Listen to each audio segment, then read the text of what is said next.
Judy Collier from Baton Rouge, Louisiana. 13 years ago, my only son, Kyle, died in an automobile accident, and needless to say, I was devastated. The pain was unbearable and unbelievable. But fortunately, my husband and I were able to have 3 private readings with the world-renowned psychic medium, John Edward.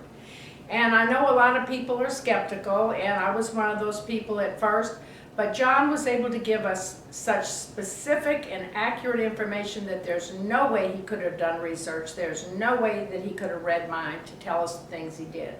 As an example, my daughter was very skeptical of my going to see a psychic, and she went with me to visit John one time.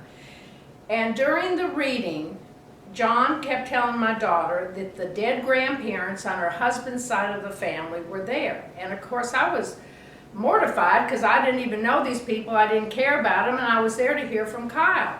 But Jamie started taking notes and writing things down. Well, then John would come back and say specific things like that I had worn Kyle's sweatshirt that week before when I taught at school, and I had worn Kyle's sweatshirt the week before. But then he would go back to these dead grandparents that Jamie didn't even know that were related to her husband.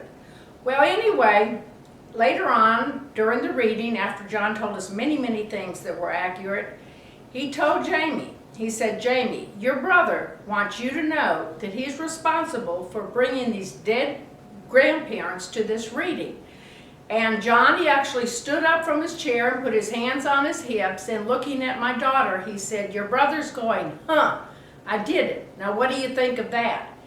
And at that time, that didn't mean anything to me, but my daughter got very, very emotional.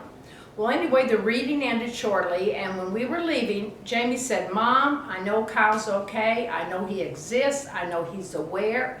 And I said, "Well, how do you know that?" She said, "Mom, when I knew I was going to come to this reading with you, I told Kyle, if you really exist and you really do know what's going on here in the physical world, bring David's dead grandparents to the reading." And not only was Kyle able to bring them to the reading, but Kyle seemed proud because John said he was going, "Huh, I did it. Now what do you think of that?" And I know that your loved ones can communicate with you as well and are very, very aware of what you're doing in the physical world. I have a book and a website, www.quitkissingmyashes.com.